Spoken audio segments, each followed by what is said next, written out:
오늘은 계속해서 잃은 아들을 찾는 아버지 이야기가 소개되고 있습니다. 누가복음 중에서 가장 감동적인 스토리로 전해지고 수많은 설교가들의 사랑을 받았을 뿐만 아니라 오페라와 그리고 연극과 그리고 노래와 그리고 어떤 소설의 주제가 되기도 했던 말씀이 오늘 본문입니다. 자, 여기서 우리는 새 등장인물을 발견하게 되는데, 자, 먼저 둘째 아들의 모습을 한번 보겠습니다. 자, 어떤 아버지에게 두 아들이 있었습니다. 그런데 이 아들이 어느 날 아버지에게 찾아와서 이렇게 요구합니다. 아버지, 있잖아요. 내게 줄 그 상속 미리 좀 주세요. 그런데 유대 문화에서는 상속은 언제 이루어지냐면 아버지가 세상을 떠날 때 상속이 됩니다. 아버지가 살아계시는데 상속을 요구하는 것은 말할 수 없는 불효를 행하는 일이라고 합니다. 그런데 이 아들이 그렇게 요구했어요. 그런데 유대 문화에서 상식에 맞지 않는 요구를 해옴에도 불구하고 이 아버지는 아들의 요청을 거절하지 않습니다. 아버지에게 재산을 받은 이 아들은 며칠 후에 재산을 다 정리해가지고 먼 나라, 아버지의 영향이 미치지 않는 먼 나라로 떠나서 사업을 한 게 아니라 허랑방탕하며 가진 돈을 다 탕진해버리고 맙니다. 이 둘째 아들의 모습은 하나님을 떠나서 살아가는 우리 인간의 모습과 같습니다. 사람들은 생각합니다. 하나님을 떠나서 세상에 나가서 자유롭게 살면 그것이 자유요, 그것이 행복이라고 생각을 합니다. 여러분, 그러나 하나님 떠난 인생은 자유가 아니라 방종이요, 타락이요, 죽음이 찾아올 뿐입니다. 물고기의 진정한 자유는 어항 안에 있지, 어항을 떠나면 물고기는 자유가 아니라 죽음입니다. 달리는 기차의 자유는 내일 위에서 보장되는 것이지 내일을 이탈하면 대형 사고로 이어집니다. 인간의 참된 행복과 인간의 안전은 하나님 안에 있을 때 보장되는 것이지 하나님을 떠나면 그때부터 인간은 말할 수 없는 방탕과 타락과 그리고 죽음 앞에 도달하게 되는 것입니다. 성경은 이렇게 말합니다. 시편 14편 1절, 어리석은 자는 그 마음에 이르기를 하나님이 없다 하는도다.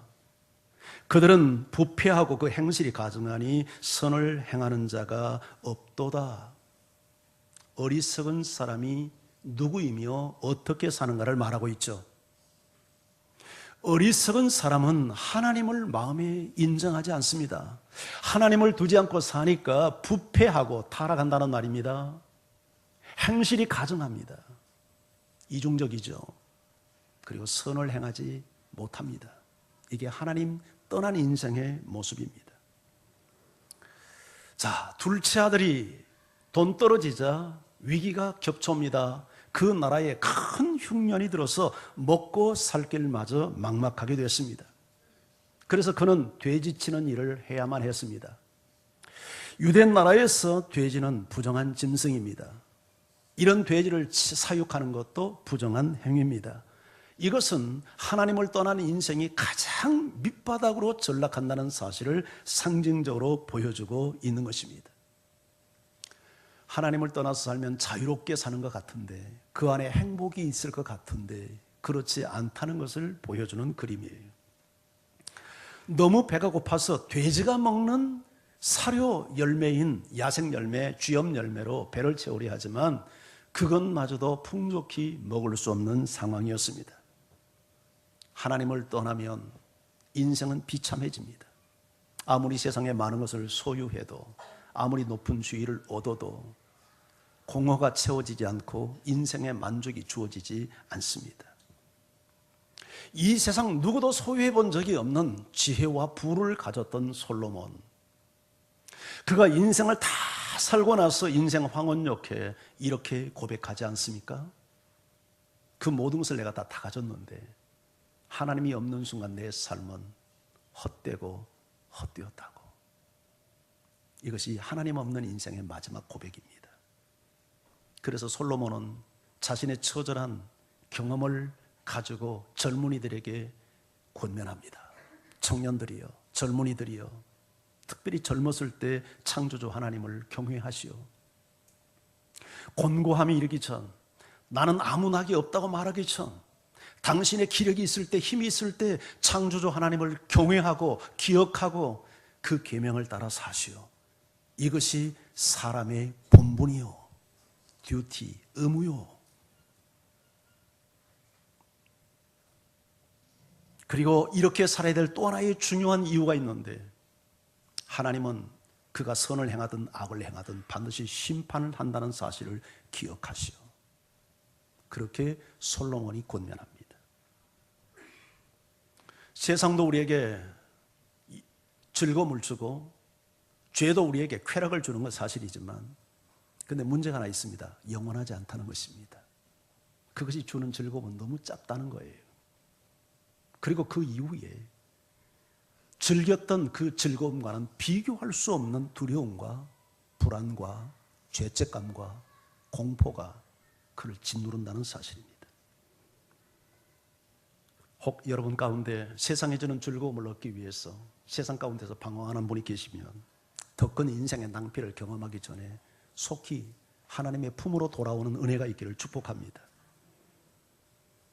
이 세상의 진정한 만족과 풍성한 삶은 예수님 안에서만 누릴 수 있어요. 도적이 온 것은 도적질하고 죽이고 멸망시키기 위해서 왔지만, 인자 예수님이 온 것은 양으로 생명을 얻게 하고 그 생명을 풍성히 얻게 하려 함이라. 예수님 안에서만 진정한 만족이 있고, 예수님 안에서만 참된 행복이 있고, 예수님 안에서만 시들지 않는 기쁨과 평안이 있는 줄 믿습니다. 그래서 여러분, 세상에서 지쳐있는 분이 혹 계시면 돌아와야 합니다. 우리나라에 와서 선교를 했던 배일양이라는 선교사가 있어요. 북장로교 출신인데 그 부인이 한국명이 안에라십니다. 그분이 썼던 찬송시가 우리의 찬송가에 기록되어 있어요. 그 가사가 이렇습니다.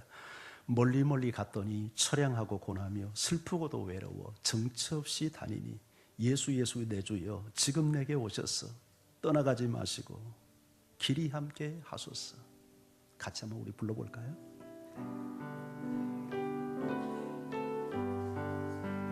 멀리 멀리 갔더니 처량하고 고나며 슬프고 또 외로워 정처 없이 다니니 예수 예수 내 주여 지금 내게 오셔서 너나 가지 마시고 길이 함께 하소서. 예수를 떠나서 방황의 삶을 살아본 분들은 아마 절절히 이 고백이 느껴질 거예요. 예수 없이 멀리 멀리 갔을 때 우리 삶이 얼마나 곤고했고 비참했고 두려웠고 채워지지 않는 불만으로 가득했던가. 원수는 세상에 나가면 행복할 것처럼 우리를 유혹하지만 세상은 우리에게도 아무것도 주는 게 없어요. 둘째 아들은 모든 것을 다 잃고 나서야 아버지를 생각합니다. 그런데요, 안타까운 일이지만 모든 것을 잃고라도 아버지를 생각할 수 있다는 것은 은혜예요, 은혜. 인간의 완고한 죄성 때문에 사람들은 모든 것을 다 잃고 나서야 하나님을 찾는 버릇이 있습니다. 풍부하고 가진 게 많고 인정받고 주목을 받고 높은 주에 올라가고 이럴 때는 하나님과 멀어져요. 하나님을 마음에 안 둬요. 다 잃고 나서 깡통 차고 나서 하나님을 찾습니다. 우리의 죄성이 때문에 그래요. 그래서 사실 알고 보면요, 우리가 낮은 자리에 있는 것이 높은 자리에 있는 것보다 안전해요. 아멘? 높은 곳에 올라갈수록 위험해요. 가난한 것이 부유한 것보다 더 안전해요. 가난했을 때 겸손한 사람이 부유해져서 하나님 떠난 경우들이 얼마나 많습니까? 실패의 자리가 더 안전해요. 성공해서 교만해지고 하나님 떠난 이들이 얼마나 많습니까? 그래서 성경은 섰다고 생각하는 자는 넘어질까 조심하래요. 이 아들은 모든 것을 다 잃고 나서 아버지를 생각해요. 우리 아버지 집은 얼마나 풍부한가, 종들이 얼마나 양식이 풍부한가, 그런데 나는 여기서 줄여 죽는구나. 염치 없지만 아버지에게 돌아가 용서를 구하고 아들이 아닌 품꾼의 하나로 나를 좀 받아달라고 내가 부탁 좀 해야 되겠다. 모든 것을 다 잃고 죽음의 위기 앞에서야 바로 이분은 그렇게 아버지를 생각합니다. 근데 우리 인생이 다 그렇게 살면 얼마나 비참해요. 젊은 청춘 시절 다 헛된 곳에 낭비해버리고 숨 나가는 순간 하나님을 찾으면 얼마나 미안해요. 그러지 않습니까? 옛날 우리 교회에 그런 분이 한 분이 있었어요. 우리 교회에 나오는 자매의 아버지인데, 이분이 한때는 신앙생활 잘 했대요. 그런데 하나님 떠나가지고 암이 걸렸어요. 세브란스에서 몇 달 있다가 사형선고 받고 복수가 차가지고 얼굴은 새카맣게 돼가지고 집에 와가지고 우리 아버지 곧 운명하실 것 같은데 목사님 모셔서 기도 한번 해달라고 그래서 제가 갔어요. 기도를 하는데 얼마나 제 손을 으스러지게 잡는지. 목사님 나 좀 살려달라 하는 의사표시 아닙니까? 위에서 기도해 줬는데 며칠 후에 세상을 떠났거든요. 그런데 정말 힘있고 젊었을 때 하나님 그렇게 의지하고 살면 그 삶이 얼마나 풍성했겠어요? 그런데 젊은 시절은 하나님 떠나서 죄 가운데 살면서 내 마음대로 살면서 다 그렇게 낭비해버리고 숨 넘어가는 시간 하나님을 찾으니 얼마나 하나님 앞에 미안한 일이에요. 젊은 시절 조강지쳐 버리고 바람 피고 돌아다니다가 병들고 늙어서 오갈 데 없으니까 조강지쳐 찾아오는 그 신랑이 얼마나 초라합니까? 그렇게 살고 싶습니까?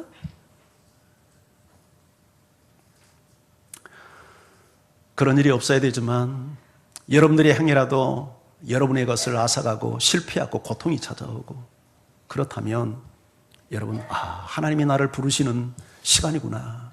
하나님 앞에 돌이킬 수 있기를 바랍니다. 우리가 부르는 찬송 가운데 돌아와 돌아와라는 찬양이 있어요. 자, 1절은 제가 한번 부를 테니까 제가 부를 때는 저 바라보지 말고 눈 감고 가사를 음미해요. 꼭 그렇게 하세요. 눈 뜨지 말고 눈 감고 얼마나 노래를 저 최 목사가 잘하는가 심사하지 말고 가사의 은혜를 받으세요. 그리고 3절을 부를 때 같이 불러요. 눈 뜨고. 자, 제가 반주해 보세요. 제가 찬양해 볼게요.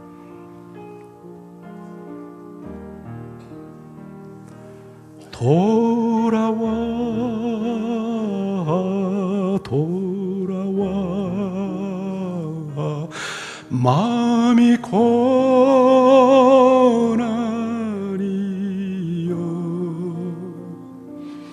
길이 참 어둡고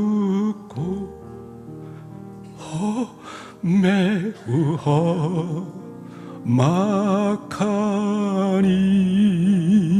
험악하니 집을 나간 자여 어서와 돌아와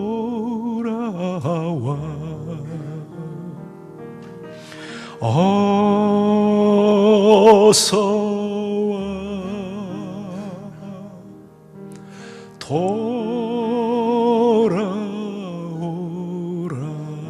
돌아와 같이 해요. 돌아와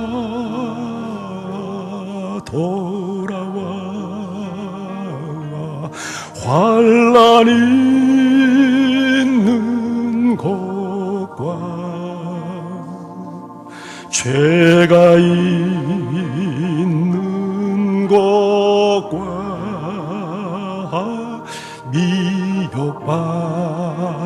미혹받는 데서 집을 나간 자여 어서와 돌아와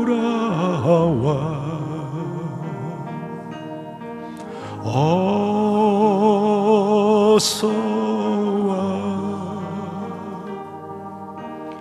돌아오라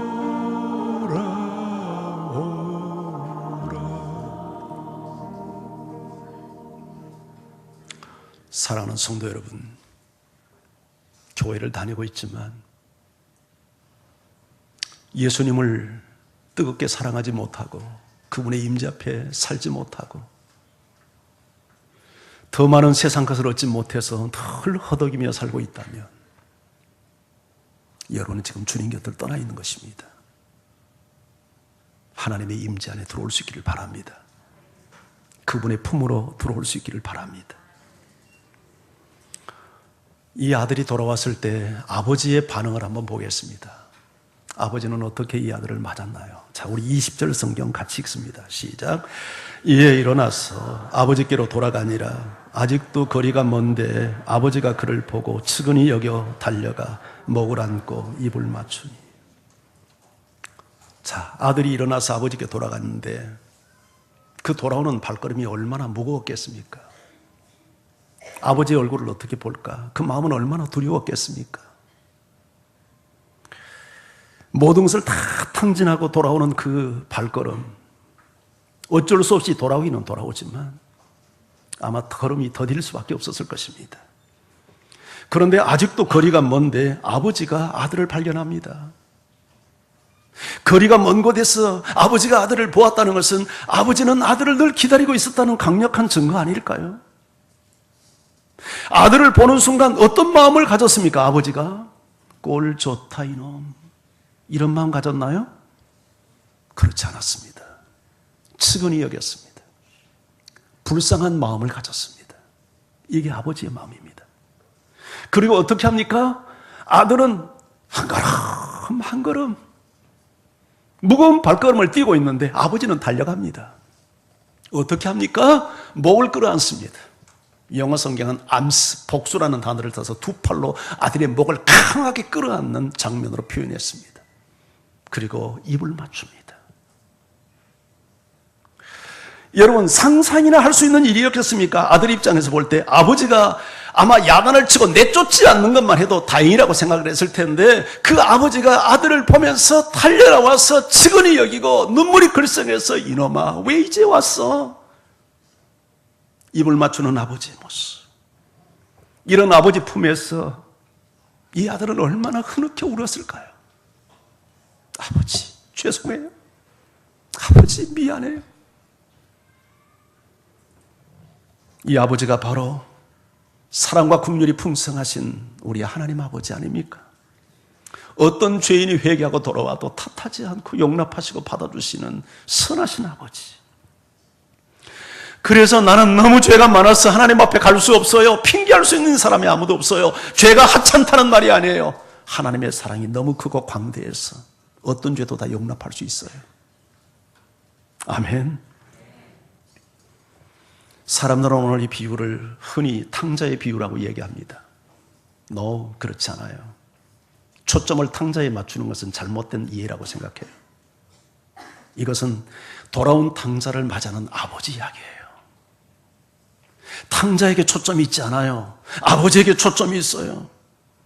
엄밀히 말하면 이 아들은 아버지의 관계를 회복하기 위해서 돌아온 것도 아니에요. 배고파서 죽을 지경이니까 살기 위해서 품꾼의 하나로 자기를 받아달라고 해서 돌아온 것이지, 먹고 살기 위해서 돌아온 것이지, 아버지한테 정말 잘못을 해서 아버지의 관계를 회복하기 위해서 돌아온 발걸음이 아니에요.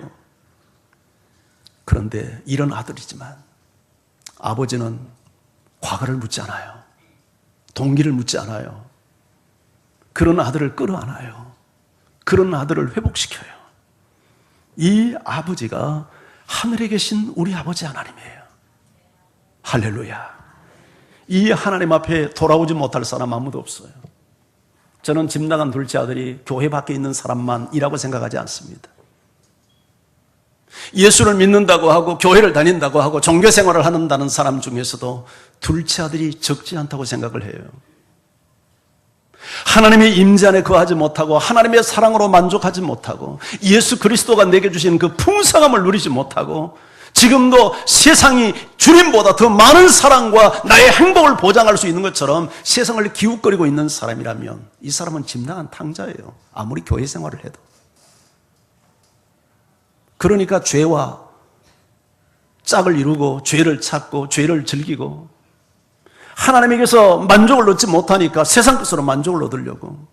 오늘날 교회를 다니면서도 이런 여러분 둘째 아들 같은 신자가 얼마나 많습니까? 혹시 이 설교를 듣는 여러분 가운데 여러분의 영적 상태가 지금 그런 상태에 있지는 않습니까? 그렇다면 돌아오십시오. 그렇다면 허물 없이 과거를 따지지 않고 용납하시는 주의 품으로, 아버지의 품으로 돌아오는 여러분 되기를 바랍니다. 세상에 주는 죄의 유혹은 달콤하지만 그 결과는 언제나 씁니다. 죄를 범하면 제일 먼저 하나님과의 관계에 금이 가버리죠. 불안하죠. 두려움이 찾아오죠. 기쁨과 평안이 사라져버리죠. 하지만 자신의 잘못을 깨닫고 하나님 품에 돌아오면 하나님의 사랑과 긍휼을 덧입게 되죠. 잃어버린 평안과 기쁨을 다시 회복하게 되죠. 하나님과의 교제가 회복되죠. 하나님을 떠나서 하나님이 주신 참된 평안과 풍성함을 경험하지 못하고 사는 분이 있다면 여러분 지금 하나님께 돌아오는 시간이 되기를 주의 이름으로 축원합니다. 결단하기를 바랍니다. 그리고 이런 사랑과 이런 하나님의 용서를 경험했다면 나도 이런 사랑을 베풀고 이런 용서를 베풀며 살아야 되지 않겠습니까? 우리 모두 완전하지 않습니다. 목사님 저도 마찬가지입니다. 그래서 나도 누구에게인가 용서를 구해야 되는 경우들이 발생할 수 있고 누군가를 용서하며 살아야 될 상황들이 일어날 수 있습니다. 내가 누군가에게 용서를 구해야 된다면 용기를 잃지 말고 용서를 구하십시오. 참 미안해요. 잘못했어요. 당신의 마음을 아프게 했군요. 용서해 주십시오. 용서를 해야 될 입장에 있다면 하나님께서 허물 없이 조건 없이 나를 용서하신 그 사랑을 기억하며 누군가를 용서해 줄 수 있기를 바랍니다. 이것이 하나님의 용서를 경험한 사람이 해야 할 태도입니다. 못해요. 내 눈에 흐드러지게 하니까는 나 용서 못해요. 그런 사람은요, 하나님의 사랑을 진짜 경험하지 못한 사람이에요. 내가 죄인이고 값없이 하나님의 그 엄청난 용서를 경험한 것을 확신한다면 용서하지 못할 사람이 있을 수가 없죠. 이런 사람이 하나님에게도 용서를 구할 수 있는 것 아닙니까? 예수님께서 우리에게 기도를 가르칠 때 아버지, 우리가 우리 죄를 사하여 준 것처럼 우리 죄를 사하여 주세요. 그렇게 기도하라고 가르치잖아요. 하나님께 용서를 구하기 위해서 나도 먼저 용서를 실천하는 하나님의 마음을 알아야 하나님께 용서를 구할 수 있다고 말하지 않습니까? 아들이 아버지에게 말합니다. 아버지, 제가 하늘과 아버지께 죄를 범했습니다. 아들이 될 자격도 없습니다. 나를 품꾼의 하나로 받아만 주소서. 그런데 아버지가 그 말 듣고 그래, 너는 내 종이다. 그렇게 받습니까? 그러지 않습니다. 22절 같이 읽어봅니다. 시작. 아버지는 종들에게 말합니다. 발에 신을 시키라. 아버지는 종들에게 말합니다. 제일 좋은 옷을 내어다 입히고, 그냥 옷이 아닙니다. 좋은 옷 정도가 아닙니다. 제일 좋은 옷, 내가 입을 수 있는 옷, 그 옷을 입히고 손에 가락지를 끼우고 발에 신을 신겨라. 아들의 권위를, 아들의 신분을 회복시키는 행위입니다. 가락지를 끼우고 신의 신발을 신기는 행위는 아들의 권한을 회복시키는 행위예요. 우리가 마귀의 자식이었어요. 죄의 종로로 됐어요. 하나님의 가슴에 비수를 꼽고 살았어요. 그런데 우리가 돌아오니까 하나님은 우리의 과거를 묻지 않고 아들의 신분을 회복시켜요. 왠 줄 알아요? 진짜 아들이 우리를 위해서 행하신 공로 때문이에요. 그래서 영접하는 자, 곧 그 이름을 믿는 자들에게는 하나님의 자녀가 되는 권세를 주셨으니 진짜 하나님의 아들이 우리를 위해서, 죄인된 나를 위해서 십자가에 피 흘려 돌아가시고 생명을 내어주신 그 아들의 그 사랑의 공로 때문에 우리가 허물이 많지만 돌아온다는 한 가지 조건만 보고 우리에게 다시 아들의 권세, 자녀의 권세를 회복시켜 주시는 거예요. 이런 은혜를 깨달으면 하나님께 어떻게 감사를 모르고 살 수 있어요? 어떻게 찬양을 모르고 살 수 있어요?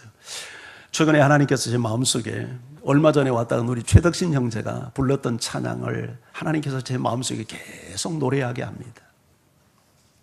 내가 지금까지 지내온 것은 주의 은혜라, 주의 은혜라 지금까지 지내온 것은 내가 하나님의 자녀 된 것은 주의 은혜라 주의 은혜라 하나님의 자녀 된 것은 내가 이 자리에 서 있는 것은 주의 은혜라 주의 은혜라 이 자리에 서 있는 것은 정말 그렇습니다. 지금까지 내가 지내온 것도 주의 은혜요. 하나님의 자녀 될 수 있는 것도 주의 은혜요. 이 자리에 서서 제가 설교할 수 있는 것도 주의 은혜요. 이 고백이 여러분의 고백되기를 주의 이름으로 축원합니다. 아버지의 사랑은 거기서 멈추지 않습니다. 자, 23절, 24절 우리 같이 읽습니다. 시작. 그리고 살찐 송아지를 끌어다가 잡으라. 우리가 먹고 즐기자. 이 내 아들은 죽었다가 다시 살아났으며 내가 잃었다가 다시 얻었노라 하니 그들이 즐거워하더라. 송아지 잡으라고 말하지 않습니다. 살찐 송아지, 제일 좋은 송아지, 토실토실한 송아지. 왜? 내 아들이 죽었다가 살아났고 잃었다가 다시 찾았다는 거예요. 잔치를 벌리자는 거예요. 함께 즐기자는 거예요. 이것이 죄인 한 사람이 돌아올 때 갖는 하나님의 마음이잖아요. 아멘.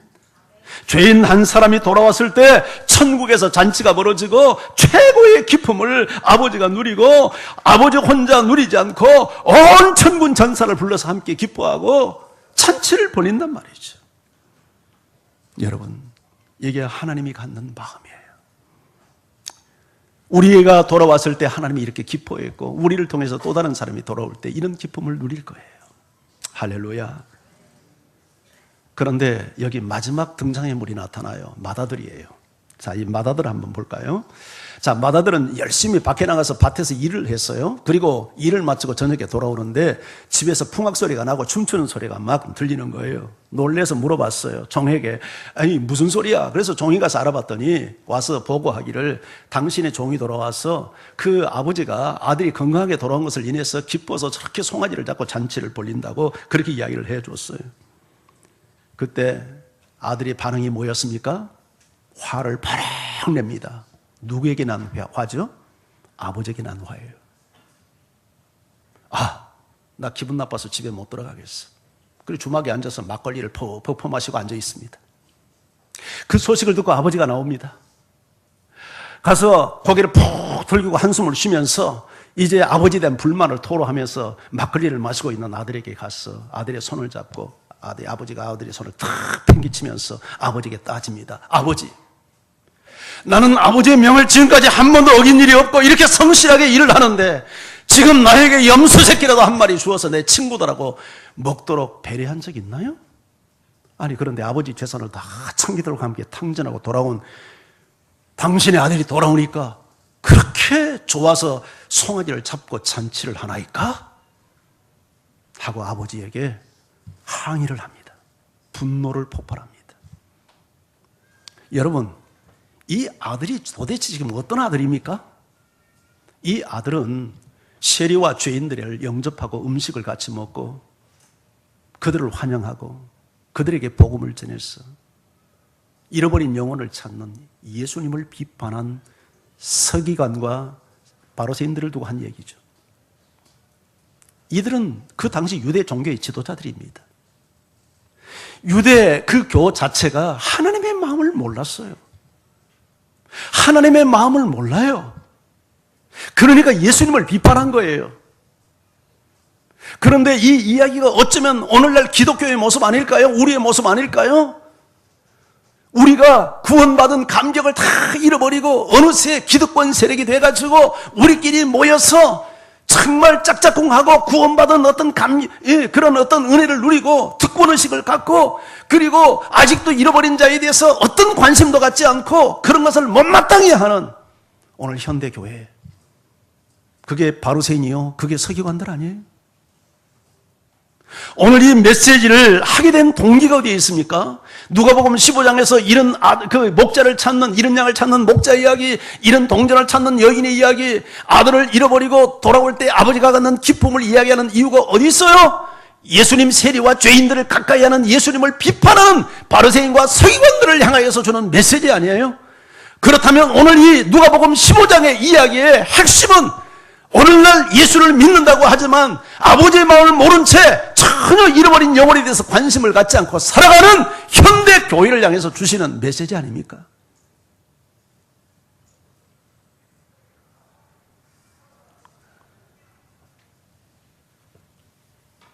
나한테 염소 한 마리 주었냐고 따졌지만 아버지는 아들에게 뭐라고 말합니까? 예, 너는 나와 함께 있지 않니? 내게 있는 모든 것이 네 것 아니냐? 여러분, 하나님이 나와 함께하는 것보다 큰 복이 어디 있고, 하나님의 모든 것이 내 것이라고 하는 것보다 큰 복이 어디 있나요? 우리는 예수를 믿고 하나님의 자녀된 사람들은 하나님이 함께하는 사람이요, 하나님의 모든 것이 내 것이 된 것이요, 우리는 하나님을 누리고 사는 그런 특권을 누리고 사는 자 아닙니까? 그런데 염소 새끼 한 마리 주지 않았다고 그것 때문에 토라져가지고 나를 격려해 준 게 뭐가 있느냐고 따지고, 우리는 하나님이 소유하는 모든 것을 소유하고 천국을 소유하는 사람들 아닙니까? 이 땅 위에서 비록 우리가 가난하고 병들어 살지 모르지만 하나님을 모시고 사는 사람은 남들이 알지 못하는 하나님 안에서의 풍성한 삶, 이미 천국을 누리며 사는 사람들 아닙니까? 그런데 율법 종교에 빠져가지고 무슨 행위를 해야만 사랑받는 것처럼 열심히 들판에 가서 일을 하지만 마음에는 하나님에 대한 사랑의 감정이 하나도 없는 그런 율법주의 종교 지도자들처럼 우리 마음이 그렇게 변질되어 있지 않습니까? 저는 여러분에게 당부합니다. 오늘 이 말씀을 통해서 하나님의 마음을 이해하고 하나님의 마음을 알고, 이 큰아들이 이렇게 했으면 얼마나 좋았을까요? 아버지, 저는 너무나도 아버지와 함께 누리면서 사는데 동생은 지금 어디 가서 무엇을 하는지 모르고 늘 밤마다 잠을 이루지 못하고 신음하는 아버지의 목소리를 듣고, 아버지 이제 좀 주무세요, 제가 가서 찾아볼게요. 그리고 동생이 돌아왔을 때 누구보다도 먼저 달려가서, 동생이 왔니? 아버지가 너 때문에 얼마나 밤잠 이루지 못하고 날마다 신음하고 사는 줄 알아? 이놈아, 왜 이제 와서 좀 일찍 오지? 이렇게 맏아들이 행동했다면 아버지 마음속에 얼마나 큰 위로가 있었겠습니까? 오늘 주님의 메시지는 우리가 그런 아들이 되라고 지금 이야기하는 것 아닙니까? 여러분의 일생이 아버지의 마음을 이해하고 오늘 여기 나타나는 맏아들과 같은 아들이 아니라 아버지의 마음에 합당한 맏아들의 삶을 사는 여러분이 되기를 주의 이름으로 축원합니다. 특별히 이번 4월달, 5월달, 4월달은 여러분 한 사람도 예외 없이 오늘 이 말씀을 하나님의 음성으로 바르게 들었다면 나를 통해서 구원받을 한 사람을 마음에 기도하면서 정하세요. 매일같이 기도하십시오. 그를 위해서 예수님처럼 찾아가십시오. 섬기십시오. 음식을 같이 먹으십시오. 영화도 보십시오.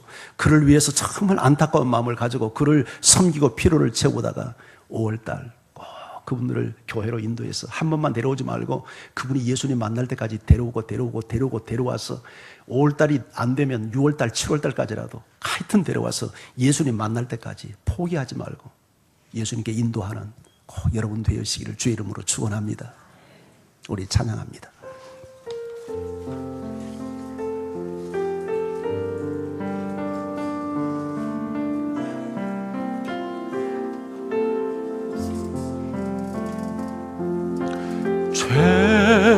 죄악된 세상은 방황하다가 천국과 지옥도 나는 몰랐네. 고집대로 냉적을 험한 세상이 왜 그리 어려운지 이제야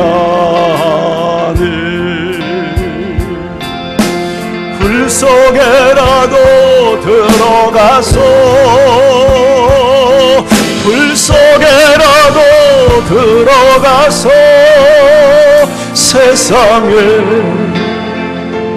널리 전하리. 주의 사랑을 당자를 살려준 당자를 살려줘. 주님 말씀을 죄인의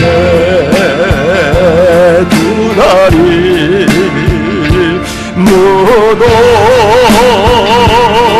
묻어두었네. 아들이여 일어나 내 손을 잡고 남은 모든 영혼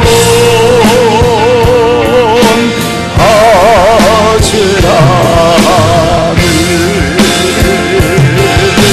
불 속에라도 들어가서 불 속에라도 들어가서 내 삶에 멀리 전하리. 주의 사랑을 골고다 언덕에 오르신 예수 주수할 예쁜들 나 잡으네. 거친 바다 험한 산 비가 맺혀도 십자가 내가 지고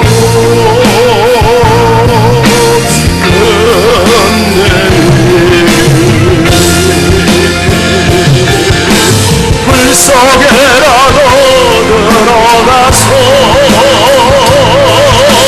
불 속에라도 들어가서 세상에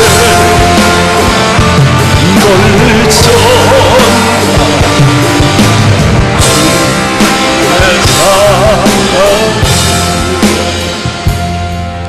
오늘 이 시간 여러분 가운데 둘차들 같은 분이 있다면 하나님의 사랑을 생각하면서 그분 품에 돌아오십시오. 세상이 여러분을 만족시키고 세상이 여러분을 행복하게 할 줄 생각하고 있습니까? 그러나 속임수입니다. 하나님 떠나면 다 비참해집니다. 하나님 떠나면 망합니다. 당신이 있어야 할 그 자리는 아버지의 품입니다. 아버지 품으로 돌아오십시오. 형식적인 종교생활 하지 않기를 바랍니다. 하나님의 임재 안에 들어가시기를 바랍니다. 오직 하나님만이 당신이 사랑하는 유일한 대상이 되기를 바랍니다. 이런 사람은 인생을 건강하게 삽니다. 행복하게 삽니다. 사람을 정말 바르게 사랑할 줄 압니다. 혹시 둘차들 같은 모습은 아닙니까? 아버지의 마음을 모르고 어느새 기득권 세력이 되었어 나 혼자만을 누리고 사는 것이 신앙생활이냐? 전도라도 좀 하라고 하면 짜증을 내고 불평하고 있지는 않습니까? 그러면서 말로는 하나님을 사랑한다고 떠들고 있지 않습니까? 정말 그게 하나님 사랑입니까? 오늘 불렀던 찬양처럼 내가 불 속이라도 들어가서 주의 사랑을 전해하리이다. 이번 4월 5월달 나를 통해서 꼭 한 영혼이 구원될 수 있도록 저를 사용해달라고 이 시간 같이 우리 기도하면서 하나님 앞에 나아가기를 원합니다. 함께 기도합니다. 할렐루야. 하나님 은혜와 사랑을 감사합니다. 주님, 내가 둘차들처럼 살지 않게 하소서.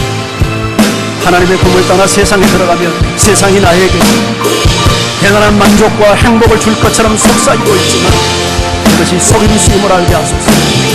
하나님을 떠나면 인생 비참해질 수밖에 없고 모든 것을 다 잃어버릴 수밖에 없는 자들이면 알게 하옵소서. 주여, 우리를 새롭게 하옵소서. 우리를 구원해 주옵소서. 우리 우리에게 함께 하옵소서. 능력을 주옵소서.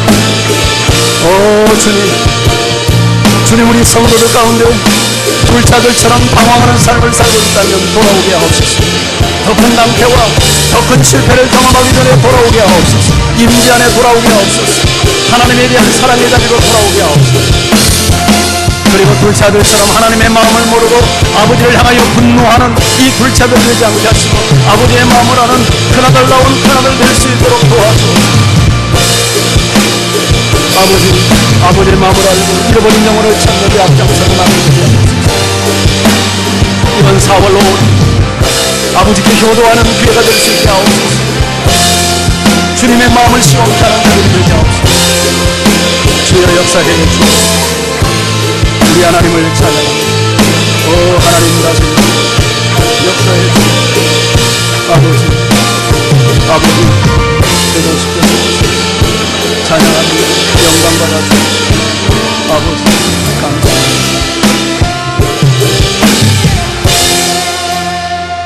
하나님 아버지, 둘째 아들은 교회 밖에만 있는 게 아니라 내가 둘째 아들임을 보게 하신 것을 감사합니다. 하나님 한 분만으로 만족하지 못하고 하나님 품 안에서 갖는 이 하늘의 영광과 풍성함을 맛보지 못하고 세상이 더 좋은 화려한 행복한 그 무엇을 주는 줄 알고 원수에게 속아서 방황의 삶을 살다가 모든 것을 다 비참하게 잃고 그제서야 돌아오는 이런 비참한 아들 되지 않게 하시고 이제라도 깨닫고 내가 하나님을 떠나 세상의 주변을 지금 맴돌고 있다면 속히 하나님의 임재 안에 돌아오게 하옵소서. 하나님의 사랑의 품으로 돌아오게 하옵소서. 하나님이 주시는 참된 평안과 만족과 기쁨과 행복을 경험하게 하옵소서. 둘째 아들처럼 아버지의 마음을 몰라서 아버지의 가슴에 비수를 꽂는 행위를 하지 않게 하시고 오늘 성경에 나타난 이 맏아들이 아니라 아버지의 마음을 알고 아버지의 마음을 시원케 하는 큰아들의 삶을 사는 하나님의 사람들 되게 하옵소서. 이번 4월 5월이 하나님 앞에 진정으로 효도하는 아들이 되게 하시고 그리고 한 영혼을 살려내는 이 감격과 기쁨을 우리가 맛보는 기회가 되도록 집중하게 하옵소서. 예수 그리스도의 이름으로 기도하옵나이다.